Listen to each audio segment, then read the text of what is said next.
America का पाकिस्तान के लिए 10,000 मेगावाट शमसी तवानाई का मंसूबा। अमेरिकी महकमे खारिजा के मुताबिक पाकिस्तान के साथ मिलकर काबिल तजदीद तवानाई पर काम कर रहे हैं। हमारा हदफ पाकिस्तान को 2030 तक 60% तजदीद तवानाई फ्राहम करना है। मंसूबे से हर तीसरे पाकिस्तानी घराने को बिजली फ्राहम की जा सकेगी। इलेक्ट्रिक गाड़ियों की तहकीक और तरक्की पर लिम्स को दी गई ग्रांट से काम हो रहा है। USAID ने पाकिस्तानी क्लाइमेट फंड के लिए तकरीबन $100 मिलियन फ्राहम किए गए हैं।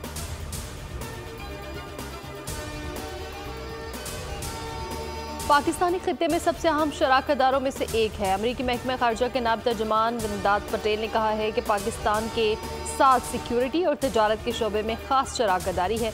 अमेरिका हुकूमत पाकिस्तान के साथ ताउन जारी रखेगा। सिख रहनुमा पर हमले का मामला अमेरिकी महकमा इंसाफ देख रहा है। भारत से ऑस्ट्रेलियाई सहाफ़ी की मुल्क बदरी के सवाल पर उन्होंने कहा कि जमहूरियत में आज़ाद प्रेस का लाजमी किरदार है। ऑस्ट्रेलियाई सहाफ़ी के मामले पर हिंदुस्तान में हुकाम को तबसरे के लिए छोड़ता हूँ।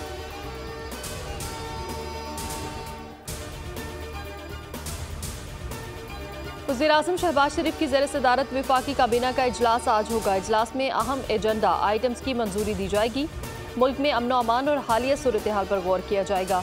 वज़ीर ख़जाना दौरे अमरीका और IMF मुआहदे पर काबीना को तफसीलात से आगाह करेंगे। वफाकी वज़ीर दाखिला मुल्क की सिक्योरिटी सूरत हाल पर ब्रीफिंग देंगे।